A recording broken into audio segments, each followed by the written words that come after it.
sur comment préserver sa santé lorsqu'on mène des activités entrepreneuriales. Bon, on a préféré mettre comme ça pour le téléspectateur, sa santé et son bien-être, pour privilégier justement et privilégier notre bien-être lorsqu'on est lorsqu'on mène justement des activités entrepreneuriales. Oui, c'est très important parce que les entrepreneurs, plus que d'autres personnes dans la société, sont plus exposés à des risques de maladies, des maladies physiques, à des risques de déséquilibre psychologique, à des risques de burn-out. Il y a beaucoup de risques lorsqu'on entreprend. Parce que lorsqu'on entreprend, on devient l'ami intime du stress. Ou alors le stress devient notre ami intime. Parce que vous imaginez, tous les mois, j'ai un ami à moi qui vit à Yaoundé. Et parfois, quand on se rencontre et qu'on discute, parfois on se dit, mais gars, tous les 30 jours, il faut payer des salaires. Ah, ça. Tous les 30 jours, il faut payer des salaires. Vous n'avez aucune excuse à donner à vos employés. Vos employés ne veulent pas savoir si on a vendu ou pas. Ils attendent leur salaire. Et le salaire n'est pas le seul engagement que vous avez. Vous avez le loyer, vous avez des crédits à la banque, vous avez des souscriptions, soit d'assurance, de ci, de ça. Vous devez honorer les taxes, vous devez honorer tous les 30 jours. Ça veut dire que le jour où vous ne pouvez pas honorer, vous êtes malade. Parce qu'il tombe sur votre tête un ensemble de problèmes. Et donc, comment donc faire pour préserver sa santé lorsqu'on entreprend? Avant de penser à préserver sa santé, il faut d'abord faire un état des lieux. Et c'est là où, dans mes séminaires, j'aime dire aux gens, avant d'entreprendre, il faut d'abord avoir une bonne évaluation de votre santé, faite par des médecins, pas par vous-même. Il y a des gens qui vont vous dire, ah non, moi je suis en forme. Non. Personne n'est en forme parce qu'il tient sur ses deux jambes. On peut tenir sur ses deux jambes et être malade. On peut tenir sur ses deux jambes et l'instant d'après, on a un AVC. Et un AVC qu'on aurait pu éviter si on avait consulté un médecin la veille ou 2 jours plus tôt. Parce qu'il y a des signes avant-coureurs. Il arrive parfois où vous vous rendez compte que des gens sortent de réunion, ils rentrent dans leur bureau pour s'asseoir prendre un café, ils tombent. En général, c'est parce que nous ne suivons pas notre évaluation médicale. Donc, avant de commencer à préserver, il faut d'abord faire l'état des lieux. Un entrepreneur, quel que soit le business qu'il mène, devrait avoir la discipline de faire un bilan de santé au moins une fois par an. Je dis bien au moins une fois par an. Ça veut dire, vous devez aller faire une prise de sang. La prise de sang permet au médecin d'envoyer au laboratoire. Le laboratoire va produire un ensemble de résultats. Oui. On saura si votre cœur fonctionne bien. On saura si votre foie fonctionne bien. On saura si vos reins fonctionnent bien. Vous devez le faire. Ce n'est pas une option, c'est une obligation. Maintenant, vous devez avoir l'habitude aussi d'avoir une activité physique régulière. Voilà. Je ne parle pas ici des sportifs du dimanche ou des sportifs du dimanche qui vont s'habiller de manière très élégante pour aller faire du sport le dimanche matin. Ce n'est pas du sport. Parfois, c'est pour des rencontres. Voilà. Parfois, c'est pour aller négocier des contrats. Mais le sport, en fait, c'est aller transpirer. Voilà. Donc, si vous voulez, le dimanche, habillez-vous comme vous voulez, de manière sexy, pour aller faire vos rencontres. Mais ayez 2 séances de vrai sport. Voilà. Où vous transpirez. Où vous permettez à votre cœur de pouvoir prendre de bonnes habitudes et de mieux pomper le sang. Exact. Vous devez apprendre à vous nourrir de manière saine. Pas forcément de manière chère. Parce que je connais des entrepreneurs aujourd'hui qui ont des problèmes d'estomac, pas parce qu'ils n'ont pas d'argent pour se nourrir, mais parce qu'ils sont tellement mis à des régimes draconiens. Ils n'ont pas pu bien se nourrir. Et vous savez, le corps a une mémoire. Et le corps, à un moment donné, commence à vous dire ce qu'il ne veut plus. Ouais. Et donc, quand vous mangez mal, soyez-en sûr que vous êtes en train de détruire votre santé à petit feu. Et en général, lorsque la maladie commence à vous donner des signaux, il est trop tard. Par exemple, lorsque vous commencez à avoir des problèmes d'hypertension, en général, lorsque l'hypertension se manifeste, il est trop tard. Alors qu'en amont, on aurait pu combattre. Lorsque, par exemple, vous commencez à avoir des problèmes de gastrique, en général, il est trop tard. Parce que vous avez eu des signes avant-coureurs. Mais quand vous n'écoutez pas votre corps et que vous mangez ce que vous voulez, il y a par exemple des entrepreneurs qui travaillent très dur et qui décident de manger une fois par jour. Alors vous vous réveillez le matin à 6 heures. Vous apprêtez vos produits, vous allez à votre magasin, vous travaillez dur pendant toute la journée et vous ne mangez pas parce que vous servez les clients. Mais votre corps est en train de brûler son carburant. Et à 18 à 19 heures, vous décidez de manger. Vous voyez que vous avez passé toute la journée à vous priver de repas, à vous priver de vitamines, à vous priver de sels minéraux. Et le soir, maintenant, vous voulez manger. En général, vous vous nourrissez mal parce que vous avez très faim. Or, il suffit simplement d'aller voir des spécialistes pour dire, bon voilà, je suis entrepreneur et voici mon activité. Alors, comment conseillez-vous de manger? On vous conseillera de bien manger. Vous devez vous reposer. Vous savez, là on dit que l'argent est un mauvais maître, mais un bon serviteur. Ça veut dire que quand on devient entrepreneur, on a le choix entre faire de l'argent son maître ou son serviteur. Ceux qui décident de faire de l'argent leur maître, alors ils vont tout sacrifier pour gagner de l'argent tous les jours. Ils vont mal se nourrir pour gagner de l'argent tous les jours. Ils ne vont pas se reposer. Or, vous savez très bien qu'un corps qui ne se repose pas s'épuise. Et puis, à un moment donné, vous arrivez à un point de non-retour. Or, ceux qui choisissent de faire de l'argent un bon serviteur savent que le serviteur ne commande pas le maître. Et que c'est le maître qui décide à quel moment le serviteur doit le servir à manger, à quel moment le serviteur doit lui ouvrir la porte de la voiture, à quel moment le serviteur doit nettoyer par exemple la chambre. Donc, c'est la même chose. Quand vous savez pourquoi, quand vous savez que l'argent c'est votre serviteur, alors vous vous arrangez à trouver un temps de repos pendant le travail. Parce qu'on n'est pas obligé de travailler 24 heures sur 24, H24. On peut décider de travailler par exemple 6 heures. On peut travailler 8 heures. On peut décider de travailler par exemple 8 heures. Comment? On peut se dire, je travaille 4 heures fois 2. C'est-à-dire que je travaille 4 heures, je prends une pause d'1 heure ou d'1 heure 30, et puis je reviens travailler encore 4 heures. Parce que le corps a besoin de repos. Et le fait de ne pas se reposer est un danger. On peut ne pas se reposer pendant une semaine, mais la semaine d'après, on commence à avoir des répercussions. Il arrive que des gens aillent par exemple à l'hôpital, qu'ils fassent une batterie de tests et qu'on leur dise vous avez besoin de repos. Tout simplement, vous avez besoin de repos. Rentrez chez vous, ne travaillez pas pendant une semaine, mangez, dormez, détendez-vous. Vous voyez un peu? Voilà. Donc c'est important. Donc préserver sa santé signifie 1. Faire un bilan médical régulier.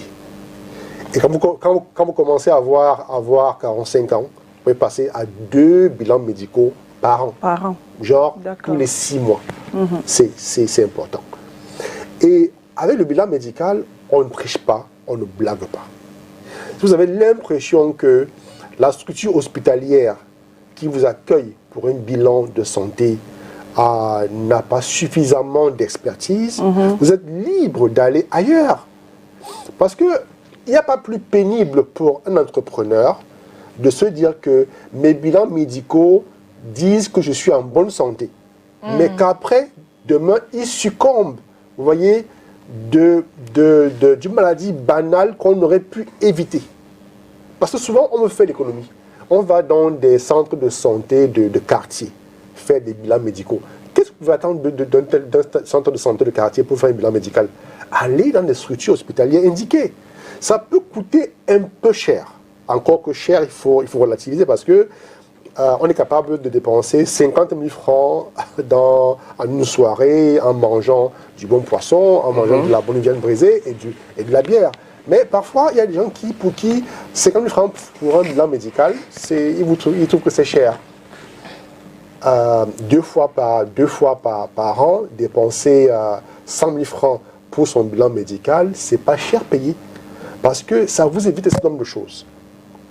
Pour ceux qui conduisent, par exemple, je vais donner un exemple. Quand vous êtes un chauffeur, vous avez votre véhicule, quand vous démarrez le véhicule le matin, vous lisez le tableau de bord. Le tableau de bord vous dit si vous avez suffisamment de carburant, si vous avez de l'huile, si le moteur chauffe, ainsi de suite. Donc, un ensemble d'indicateurs. Maintenant, si le niveau de carburant n'est pas bon, qu'est-ce que vous faites? Vous passez à la pompe. Si le niveau d'eau n'est pas bon, qu'est-ce que vous faites? Vous remplacez l'eau. Si, quel que soit ce que le tableau de bord vous indique, vous prenez les dispositions. C'est la santé de la voiture. Ça, c'est la santé de la voiture. Maintenant, cela s'applique également au corps humain. Vous avez mal au cou régulièrement, ça veut dire quelque chose. Vous ne pouvez pas avoir mal au cou et continuer à travailler comme si de rien n'était. Vous avez par exemple des crampes au niveau de l'estomac, ça ne vous dit rien, vous continuez à travailler. Vous avez par exemple du mal à vous déplacer, vous avez par exemple des fourmillements dans les jambes, ça ne vous dit rien, vous continuez à travailler. Et c'est pourquoi beaucoup de personnes aujourd'hui tombent.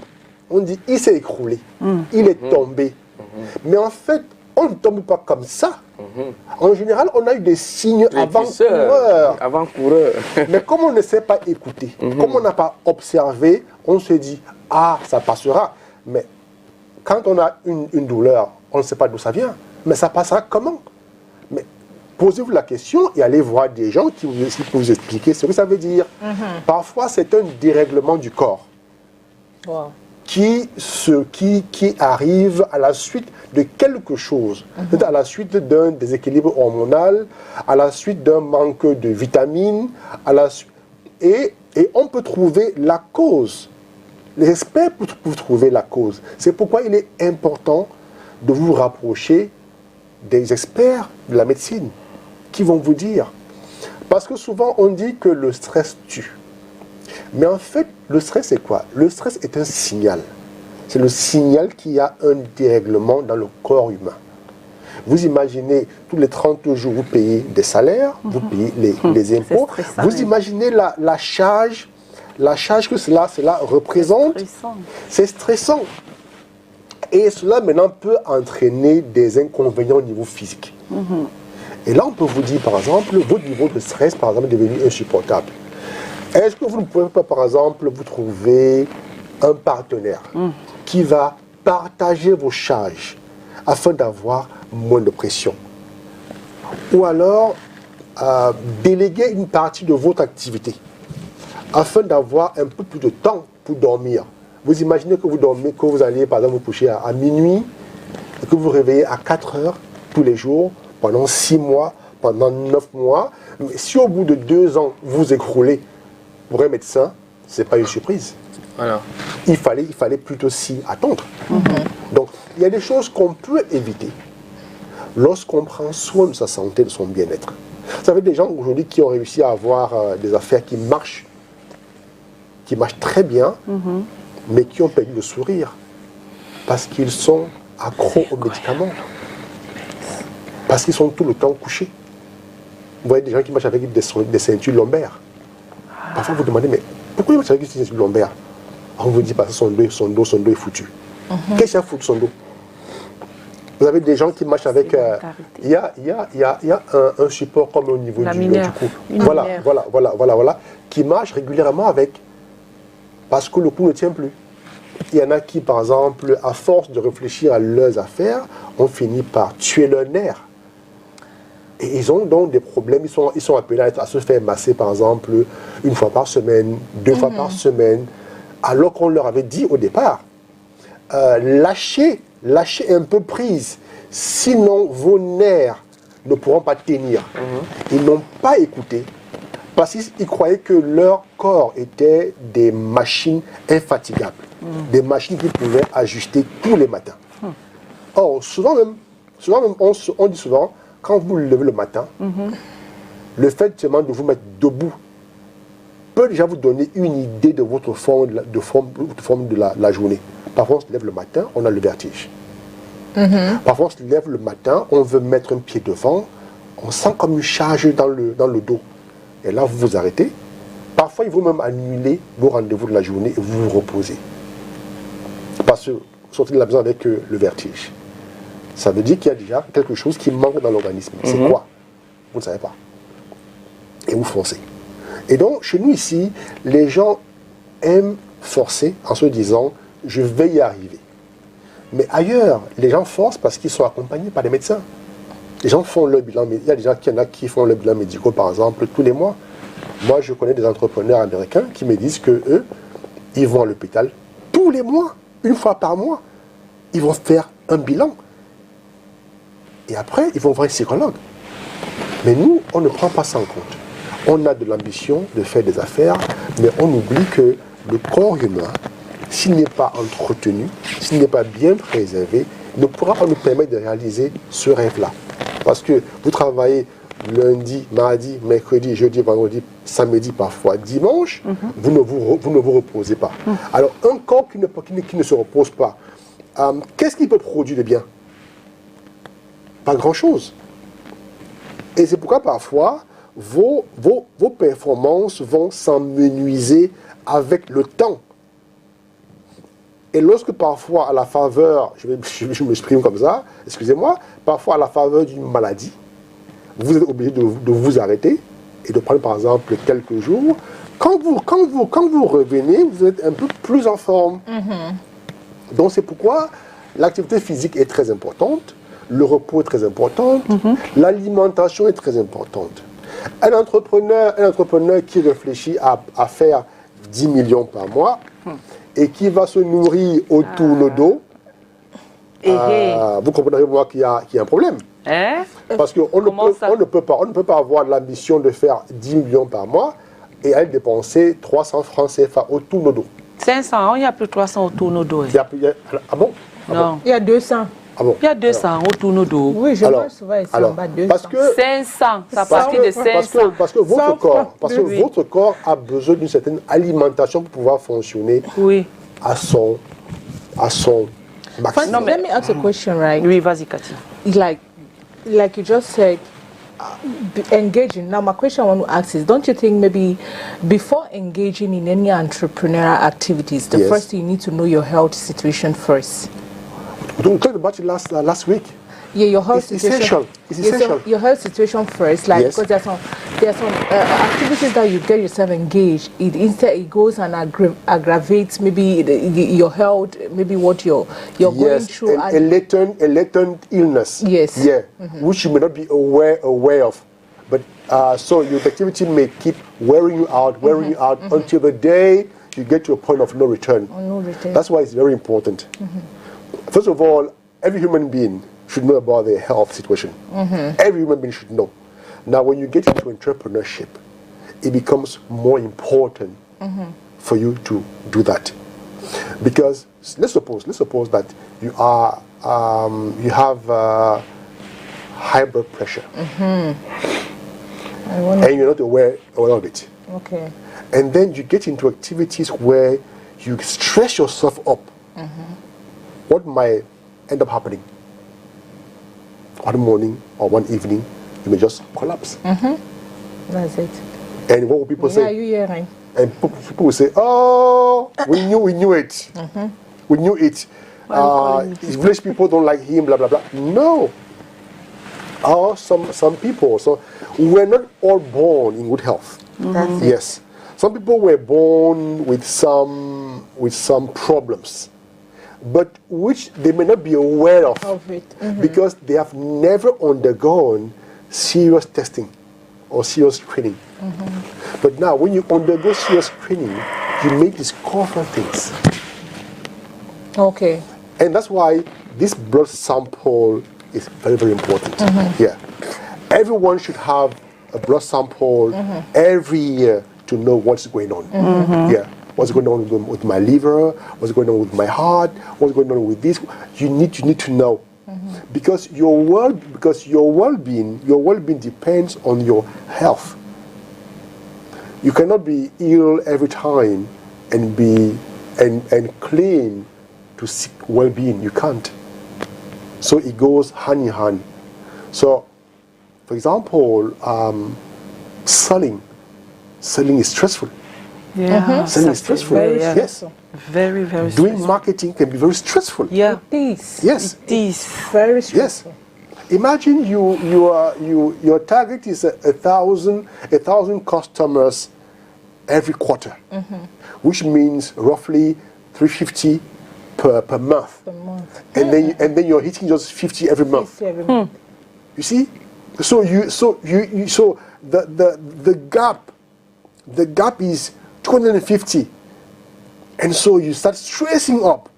How can I increase my sales? How can I increase my sales? You know, by just thinking about how to increase your sales, you get stressed up. And this stress is going to build up. And as it builds up, so do the effects will manifest in your life. That's why it's important, first of all, to know with my health status, can I get into this business? Yes or no? With my age, today there are things that at my age that I can still do, but I will not enjoy because of my age. Because of your age, that's true. Now, a younger person can do those things and enjoy them because they are very young, you know? Because I, for one, I'm a father of three children. If I'm not able to pay my rent, if I can't send my kids to school, you see the kind of stress that builds up in my mind. Yeah. But a younger person at the age of 25 may go for 4 months without any salary. Because he will say, okay, as long as I have pocket money, it's good for me. That's but true. someone like me,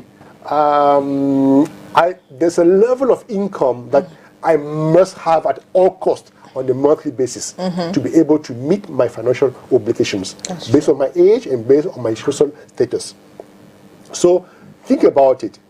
At my age, what are my commitments? How much money should I be making every month? Every month. Now, if I don't make that amount of money, what is my risk? What is my health risk? Now, if at the age of 45, you're still making, say, 100,000, while you're expected to make 400,000, you see the gap of 300,000. That's where your stress will start. To start. Okay. And so, make sure that as you age, you have less stress. That is where the problem is, because sometimes we usually have this problem of managing pressure, so much pressure, Yes. and also stress. Yes. Like, are there some tips on how, you know, as an entrepreneur, you can manage your stress and also pressure as well? Choose your battles. Voilà. You can't fight all battles. Choose your battles. Align your life with your values, not the neighbor's values. If your purchasing power allows you to buy a bicycle and be proud of your bicycle. Don't dream of a Ferrari when all you can buy is a bicycle. Voilà. If you're building a house, if you can build a 2-bedroom house, build a 2-bedroom house and be grateful. Don't stress yourself up by trying to build a duplex like your neighbor or like your cousin. Good. Your cousin can afford a duplex. Your cousin can afford a Ferrari. You can afford a 2-bedroom house. You can afford a bicycle. Be proud and contented. C'est ce qui nous tue même. If you are contented with that, you will have less stress. If as a woman, the wig you can wear on your head is a wig of 50,000. Be contented with a 50,000 francs wig, and let your cousin, who can afford 500,000 francs wig, wear her wig. After all, it's not the wig that makes a woman beautiful. There are women even with common plaits, but they are so attractive. And then there are some with I don't know, 1,000,000 wig on their head, and they have nothing. But yet they're not beautiful. They're not attractive. So be contented. The pair of shoes that you wear, if your business enables you to buy a pair of shoes of 3,000, be contented. Now, those who can afford a pair of shoes of 500,000 francs, is their luck. Let it be. So, because your happiness depends on the ability for you to have dreams that you're able to meet. Now, a lot of people have far-fetched dreams. Okay. And far-fetched dreams are one of the worst enemies to our ego and to our well-being. Because when you have far-fetched dreams, you'll be stressed up, you'll be jealous, and you will never be grateful. That's true. Because you always think that I deserve more. I deserve more. Why don't I have this? Why don't I have that? And you end up becoming jealous of those who have those things. But when you are contented, when you're grateful, you see, you pay a good service to your heart. You pay good service to your nerves. Because you will see that those jealous people, they have nerve problems. They have heart problems. Because they are always anxious. They see you with a new dress and they're asking, how did she buy that dress? How much is it? What can I do to buy the same dress? Because they're not contented. Once the neighbor buys a new car, they will not ask. They will not go and encourage the neighbor to start asking, how much is this car? How much did you buy it for? Why can't I buy the same car? It's not a must for you to buy what your neighbor has. You don't know what your neighbor goes through every single day. You don't know what effort your neighbor makes. You don't know what sacrifices he makes, be it in the positive or in the negative sense. You don't know. So be contented. So entrepreneurs are people who master their ego. C'est vrai. You master your ego, otherwise you will close your business. It's true. Vérité. Because sometimes you see people who started business after you. And they are apparently more successful. Than you. And you're there, you say, with my 20 years experience, I've not yet built a mansion. Peut-être tu vas penser que t'es maudit même. Yes. And then some people start going to soothsayers, to do things. Some start joining like some funny circles because they want to speed up their enrichment process, which is very bad. Oh, voilà. Moi, je vais revenir sur ce que tu as dit tout à l'heure en disant que tu ne peux pas être un manager et puis tu manges dans les tourneaux d'eau. Moi, et que peut-être ça peut déranger. Mais juste dire, les repas qu'on mange dans les tourneaux d'eau sont pratiquement les mêmes repas qui sont mangés dans les grands restaurants. C'est vrai ça? Oui. La sauce d'arachide, on fait ça dans les grands restaurants. Les légumes sautés, on fait dans les grands restaurants.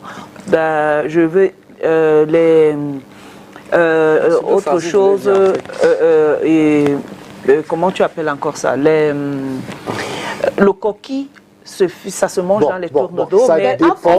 Bon, maintenant, peut-être, est-ce que c'est parce qu'on appelle tourneau d'eau, est-ce que c'est le repas, puisqu'on parle de santé, de bien-être, est-ce que forcément être dans un tourneau d'eau, forcément veut dire que on ne peut pas réussir dans le business week-end? You just said something very correct, because when we look at Francis Ngannou, oui. That is a good example to use, because we saw him the last time he came to Cameroon. He always eats at tourneau d'eau. How often? How do they call it? How often? How often? Even if it's How often? once a year, but at least. Mais Francis, peut-être ça peut être peut-être sur le plan peut-être ça va pas attirer les partenaires parce qu'on va se dire peut-être que vous vous vendez moins cher. Mais est-ce que c'est forcément parce qu'on veut se vendre moins cher? Est-ce que ça ne rentre pas dans une sorte d'humilité de la part de cet entrepreneur? Le premier problème du tourne-dos, oui, c'est son emplacement. Et vous savez que ce que vous mangez, là où vous le mangez, détermine beaucoup de choses. Voilà. D'accord? Vous prenez le meilleur plat de salade, ça c'est quelque chose que j'ai mangé. Vous prenez le meilleur plat de salade, vous le mangez en face de l'une des poubelles de Douala. Ou des toilettes, ou les toilettes, Voilà, les odeurs voilà. des toilettes. Vous comprenez? c'est pas tous les tourne-dos qui sont Vous faits en face des vous allez vous asseoir pour manger du beignet haricot. Et juste à côté de vous, il y a une grande rigole puante qui passe. Les mouches. Les mouches, oui que Il y a c'est les différent. mouches partout, et même dans Alors, la le Moi, tourne-dos. je comprends, Francis. Alors, le tourne-dos, en général, les gens qui ont des tourne-dos et qui veulent évoluer dans leur business, vous allez voir qu'il part du tourne-dos, il va chercher un espace fermé. Vous voyez? Parce qu'il y a d'abord la propreté. Le tourne-dos, déjà le tourne-dos expose le client. Vous ne voulez pas manger et puis tout le monde qui passe en taxi vous voit manger. Voilà. Ça, le tourne-dos. Mais Francis, encore que ceux qui vendent dans les tourne-dos là, c'est en quelque sorte des entrepreneurs qui sont dans un secteur informel, qui créent de la richesse aussi. Dites-moi que quand on est étudiant, d'accord, quand on a 15, 17 à 18 ans, on est encore élève, qu'on est au tourne-dos. Mais lorsqu'on s'habille le matin de manière responsable, on va au bureau et qu'on sorte du bureau pour aller s'asseoir dans un tourne-dos où déjà l'hygiène n'est pas toujours respectée, ça veut dire que votre bureau est plus propre que l'endroit où vous mangez. Ça n'a pas de sens. Parce que si vous travaillez dans un environnement propre, mangez aussi dans un environnement propre. Et en général, on ne vous demande pas d'aller dépenser 10 000 francs pour manger. Choisissez des bons restaurants. Et puis, il est toujours important d'avoir une idée. Moi, j'ai une grande sœur qui est déjà dans une grosse entreprise, qui m'a dit un jour, lorsqu'elle va dans un restaurant, dès qu'elle s'installe, elle demande d'abord les toilettes. Elle fait un tour. Et ce qu'elle voit là-bas détermine si elle mangera ou pas. Super. Ouais. Pour enchaîner, même pas, monsieur, tu connais un monsieur, comme vous dites, qui sort de chez lui, il va pour manger. Il laisse le restaurant, il dit que je m'en vais au tourne-dos. Il part, on le sait au tourne-dos, il se met à manger. C'est un fou qui sort là-bas. Oui. Il vient, il envoie la main dans il pique la viande. Et en piquant la brutalité, ça l'a même sali. S'il est dans un restaurant, bien, le fou n'entre pas là-bas dedans. Donc, selon l'entrepreneur, il pense que vous avez parfaitement raison. Donc, écoutez, je ne vais pas en guerre contre les tourne-dos. Voilà. Les tourne-dos ont leur place. Mais l'entrepreneur, c'est quelqu'un c'est un grand stratège. Voilà. Et l'entrepreneur ne fait rien pour rien. L'entrepreneur sait que le plat de héros qu'il mange peut l'amener à l'hôpital d'un matin. Ou bien peut l'amener même 4 pieds sous terre. Donc il ne mange pas n'importe quoi, il ne mange pas n'importe où. C'est pourquoi il est important de choisir où on mange et pour quel budget on mange. Il y a des restaurants où on mange pour 1000 francs CFA, il y a des restaurants où on mange pour 20 000 francs CFA. Donc c'est à vous de choisir. Est-ce que c'est assez propre pour moi? Est-ce que j'ai confiance en la façon dont les repas sont faits? Parce qu'il y a des restaurants. Il y a des restaurants où vous arrivez, quand on vous sert à manger, vous demandez si vous êtes prisonnier ou bien si vous êtes un homme libre. Donc c'est à vous de choisir. Parce que vous ne mangez pas juste pour pouvoir remplir votre ventre. Mais vous mangez parce que vous voulez être en bonne santé. C'est important. C'est comme l'eau. On ne boit pas n'importe quelle eau. Parce que vous buvez n'importe quelle eau, ça vous amène très loin. Les forages sont versés au quartier. Donc prenons conscience. Et ça, au-delà même de l'entrepreneuriat, ça c'est un problème africain. C'est-à-dire qu'on a l'impression qu'on est très fort on peut manger n'importe quoi, on peut boire n'importe quoi et le corps va tenir. C'est pas vrai. La preuve, c'est que l'espérance de vie chez nous, c'est combien? 55 ans. 55 ans. Ça baisse tous les jours. Parce qu'on ne prend pas soin de nous. On ne prend pas soin de nous. Bref, on y revient. On va retrouver l'homme de la rue, à Yaoundé. À Yaoundé, comme toujours. Thierry On s'est appliqué à le faire sur cette question. Le Vox Pop Santé et Bien-être, on revient juste après. Ok, pour privilégier sa santé et son bien-être face à son activité, moi je pense qu'après chaque 2 mois, chaque citoyen doit aller faire ses visites à l'hôpital, contrôler sa santé, puisque sans la santé, nous on ne peut pas mener aucune activité. Donc vraiment vérifier tous ces problèmes, la santé générale du corps, et s'il faille les médicaments, vraiment qu'on prenne les médicaments suivant les prescriptions du médecin. Je pense qu'en respectant ces modes-là, chacun peut pouvoir s'en sortir dans son activité. Donc ça c'est vraiment ce que je peux dire à cela. Contrôler sa santé régulièrement. Déjà, de par mes occupations, je fais des efforts pour pratiquer du sport. Généralement, dès que je finis mon boulot, je m'en vais en salle, je fais un peu de l'exercice. Et aussi, je fais des efforts pour bien m'alimenter. Beaucoup de fruits, beaucoup d'eau. Et quand il faut me reposer, je me repose. Pour assurer une bonne santé et le bien-être face à son activité quotidienne, nous devons contrôler ce que nous mangeons au quotidien. Nous devons faire du sport chaque fois, et nous devons également, par rapport à tout ce qui se mange, nous devons faire ce qu'on appelle le check-up. Non seulement ça, et faire un nettoyage par moment, peut-être 2 à 3 fois l'an, ce qui va nous redonner la forme pour pouvoir éliminer de notre corps toutes les impuretés, tout ce qui est négatif. Bon, déjà pour avoir une bonne santé, il faut avoir une bonne hygiène de vie. Donc, qui dit une bonne hygiène de vie suppose qu'il y a certaines règles à suivre. Et je pratique beaucoup de sport. Donc, quand j'ai un peu de temps, je pars courir, je fais quelques exercices parce que ce n'est pas chaque jour qu'on va le faire, mais quand on trouve un peu de temps, on doit mettre ça au profit. On fait beaucoup de sport. Ça nous déstresse. C'est tout, papa. Le stress, mon meilleur ami, c'est le sport.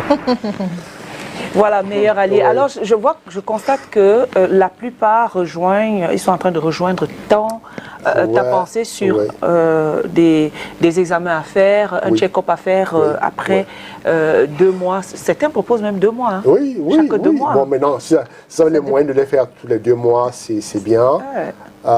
Tous les trimestres, c'est pas mal aussi. C'est pas mal aussi, mais 2 fois par an, c'est que la plupart des médecins conseillent. Parce que le cœur, par exemple, le cœur doit battre à un rythme. Il y a un rythme établi par la médecine. Alors, quand le cœur bat plus ou qu'il bat moins, il y a des précautions à prendre. Et seul un médecin peut vous dire ça. Donc, vous ne pouvez pas rester dans votre coin. Vous travaillez, vous vous échinez tous les jours, et vous vous demandez même pas si votre cœur bat normalement. Ou alors vous commencez à avoir des douleurs au niveau du ventre, des douleurs régulières, vous ne savez pas d'où ça vient, et vous dites, bon, je vais supporter, je vais voir, vous supportez quoi? Et puis la mauvaise habitude que les gens ont aussi développée, c'est l'automédication.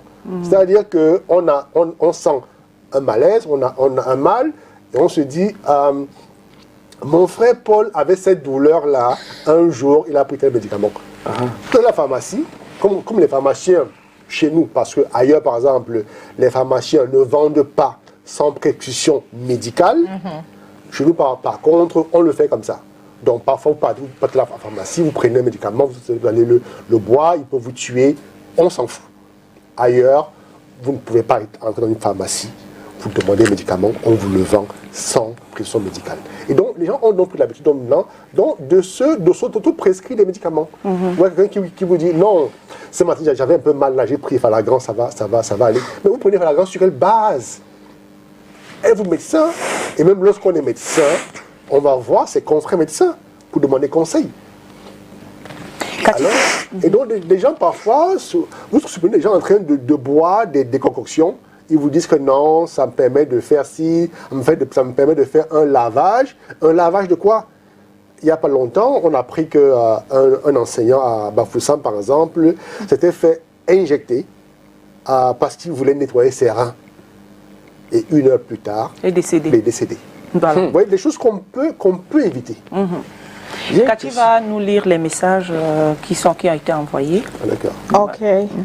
Hello, the amazing rendezvous team. At least amazing this morning, perhaps because today's subject touches me in person and as an entrepreneur who keeps going. Coach Francis Eret is such a resourceful person. Possible to put us in touch, please? Of course it is. We'd like to meet him for us to work on something that will be great for us and even out illustrious Spectrum TV. Cheers to you all with encouragement for the remarkable job. Enjoy the rest of your day and waiting for the coach's contact. I'm Solomon Foncham Inadwala. So ça c'est les messages envoyés. Yeah, you will handle it. Yes, he wants to. Okay, maybe at the end of the program, Mirai always gives his how you can get to him, not his personal contact. So. J'avais une question, monsieur. Oui. Moi, je suis allé un 1er mai, j'ai été invité dans une entreprise pour les animations. Et puis, avant même que les prestations ne commencent, j'ai déjà invité un médecin. Bon, je suis à la fin, où sur leur Europe, il parlait de capital santé. J'ai ma première question, c'est de savoir, parce que je n'avais pas suivi ce débat-là, c'est que le capital santé. Et dans cette entreprise-là, maintenant aussi, j'ai été surpris de voir que dans l'entreprise, il y a un restaurant. Ils ont mis carrément un restaurant de la cantine. Tous les employés partent manger là-bas matin, midi, soir. Aucun employé ne sort. Donc ça m'a marqué. Du coup, ça m'a vous poser la question, est-ce que c'est normal que chaque entreprise ait par exemple sa part de restaurant? Mais ça devrait être la règle. Ça devrait être la règle. Vous voyez par exemple, quand moi j'étais plus jeune, quand j'étais dans les années fin 80, les écoles avaient des cantines. pas des cantines au sens propre du terme, pas comme les cantines qu'on voit aujourd'hui, mais vous aviez un local où les femmes qui venaient vendre s'installaient. Et il y avait un contrôle. Il y avait un contrôle qui permettait d'évaluer ce qu'elles préparaient. Et si ce n'était pas dans les normes, alors on leur refusait l'accès à l'établissement scolaire. Ça fait que ce que les enfants mangeaient était connu, était réglementé. De même, les entreprises sont d'ailleurs même encouragées. Parce que une entreprise qui a par exemple une cantine, en général il y a une politique. C'est-à-dire que l'entreprise va financer à une certaine hauteur et ça permettra donc de réduire le coût du plat pour l'employé. On prend un exemple. Si par exemple l'entreprise dit on veut des plats de 2500 francs. Et nous, on va subventionner à hauteur de 1000 francs. C'est-à-dire que l'employé ne paye que 1500. Maintenant, puisque la cantine est sûre de vendre un certain nombre de plats par jour, elle peut donc dire d'accord, on fait le plat finalement à 1000 francs. Un plat qu'on ferait sur le marché normalement à 1500 à 2000 francs. L'avantage d'avoir une cantine pour l'entreprise, c'est quoi? C'est qu'on contrôle l'heure de pause. Parce que quand vous dites par exemple l'heure de pause c'est 1h30, il y en a qui iront manger par exemple à 5 km de l'heure de travail et qui pourraient rentrer en retard. Or, quand tout le monde mange à la cantine, ça veut dire qu'il y a 1 heure pour descendre à la cantine, il y a 1 heure pour remonter dans les bureaux. On est sûr que les gens seront à l'heure à la cantine et seront à l'heure dans leur bureau. Dans leur boulot. Et de deux, on est sûr de ce qu'ils vont manger. Par exemple, il y a des plats qu'on ne mange pas, par exemple, à midi. C'est-à-dire, quand vous savez que vous allez encore travailler pendant 4 heures, je prends un exemple, là, je n'ai rien contre ce plat. Mais vous voyez, un bon plat de conchaf, vous prenez le conchaf à midi, le couscous de maïs avec le à midi, après vous avez besoin de 2 heures. C'est pour cette raison qu'on n'arrive pas à être... Oui, vous avez besoin de 2 heures pour pouvoir vous reposer et récupérer. Ça veut dire que de 14h à 16h, vous êtes off. Vous êtes off. Et c'est après 16 heures que vous commencez à travailler. Or, le travail va finir à 18h. 18h. Or, on fait en sorte qu'à la cantine, par exemple, qu'il y ait des plats digestes que des gens peuvent consommer à midi et être opérationnels à 14h. Vous voyez un peu? Et maintenant, le soir, quand vous rentrez chez vous, à 19h, 20h, vous mangez ce que vous voulez. Si vous voulez manger même avec des somnifères, là, ça ne regarde pas l'entreprise. Donc, pour dire que c'est très avantageux d'avoir des cantines. Et quand on ne peut pas avoir une cantine, par exemple, quand on est une PME, on peut avoir, par exemple, un contrat avec un service, par exemple, de livraison de repas, pour livrer les repas. Pas parce qu'on veut contrôler ce que les gens mangent, mais pour permettre aux gens parfois de manger décemment. Je prends un exemple. Une PME, par exemple, qui emploie 20 personnes, peut facilement négocier le prix d'un plat afin que tout le monde puisse avoir accès à ce plat-là. Voilà. Certains jours. Si par exemple, Mamie Héro qui fait du bon Héro, par exemple, dit que son plat de Héro coûte 1500, une PME qui emploie 20 personnes peut négocier avec Mamie Héro. Vous dites, Mamie Héro, vraiment, nous on peut payer 1000 francs et on vous garantit 20 plats, par exemple, 2 fois par semaine. Donc ça veut dire que la cantine est importante dans nos entreprises. Elle est importante. Mais malheureusement, ce n'est pas utilisé dans... Voilà. Il n'y a pas ça dans beaucoup d'entreprises. Donc maintenant, les employés sont obligés de sortir. Et voilà. Ils s'exposent à beaucoup de choses. Parce que la cantine a l'avantage aussi, l'avantage du prix. Parce que quand on vend 50 plats par jour, on est sûr de les vendre. D'accord. Et on peut donc faire un prix conséquent. Mais quand on n'est pas sûr de vendre 50 plats, on peut faire parfois des prix chers et non accessibles. Et là, vous voyez donc comment un collègue va au restaurant et son collègue de bureau s'en va au tourne dos. Parce qu'il va se dire, moi, je ne peux pas payer, par exemple, 1500 pour un plat. Ok. Voilà, on rappelle juste aux téléspectateurs que c'est 10 rendez-vous et puis Francis nous parle d'un sujet très très important pour ceux qui entreprennent.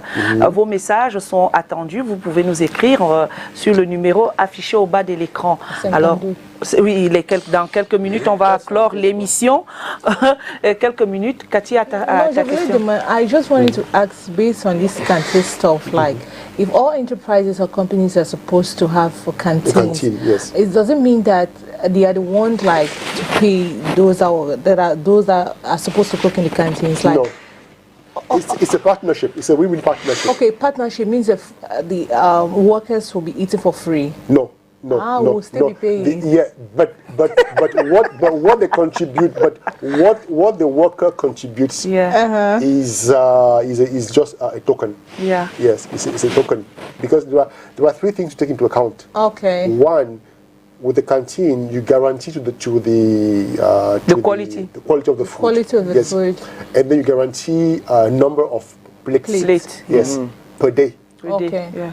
And so given that now, you can subsidize maybe for 500 francs per plate. Per plate, and when you look at the bulk, it represents nothing for the company.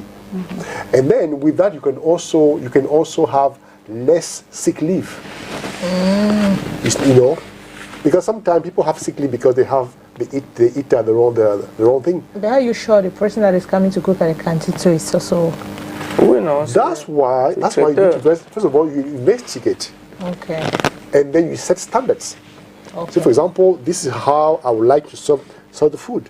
If you cook rice, this is what I call good rice. For example, you need quality of rice that Tout you dépend impose. des accords qu'il y a entre la Yes, direction yes, et yes. les personnes qui souscrivent Yes, yes. à avoir une cantine It's a dans une partnership. entreprise. C'est un partnership. Because it's win-win. Yeah. It's win-win. No, I'm saying because I know of companies that yes, they do have canteens and food there is free for the workers. So I was just thinking that maybe the food will be free for everyone. Now, it depends on the arrangement. the company. Yeah, Yes. yeah. Some might make it free, Okay. and Father sometimes you can pay just Ça rentre dans a vos token. Oui. Something you pay just a token. Exact. Okay. Alors Francis, on se sépare, c'est déjà l'heure. Déjà. Oui, en 30 secondes, Oui. ou alors en moins d'une minute, qu'est-ce qu'on peut retenir et dire aux téléspectateurs qui nous ont regardés à l'instant? Pendant ces 1 heure. Votre santé n'est pas une option. Vous avez l'obligation d'être en santé sous l'effet des affaires. Donc prenez soin de vous, faites du sport, faites vos bilans médicaux régulièrement, au bas mot 2 fois par an. Et préservez-vous du stress. Il ne faut pas trop accumuler. Gérez vos émotions. Évitez que les problèmes de la vie privée viennent empiéter sur le business. Et un cœur léger. Le monde des affaires est un monde très compliqué. Donc, ayez le cœur léger. Et si vous pouvez, développer une vie spirituelle. Très important. Merci d'avoir été des nôtres. Retrouvons Francis sur les réseaux sociaux, francisherette.com ou sur Facebook Francis Herette. Il se fera le plaisir de répondre à toutes vos questions. En ce qui concerne le numéro de téléphone, bah écoutez, c'est quand vous allez lui écrire sur Messenger, vous allez discuter. Hein, ce sera du B2B, disons ça comme ça. Et que vous allez trouver un accord et il pourra discuter avec vous. Merci. Et Francis est coach d'entreprise et aussi écrivain. Voilà ses casquettes. Voilà, c'est pour cette raison qu'il est notre consultant ici à The Rendez-vous. Nous sommes très fiers de l'avoir depuis quelques années déjà et les téléspectateurs qui sont satisfaits, nous sommes aussi satisfaits. Merci Cathy, tonton Calvino. Merci. Demain c'est jeudi. Yes. Ce sera encore plaisant de retrouver le spirituel. Hein. Oui, voilà. Le côté spirituel. Spirituel, oui. Ok. Allez, prenez soin de vous, prenez soin des autres aussi. Hein. Sortez couverts, n'oubliez pas. Voilà, chaussez-vous. Ciao, bye bye.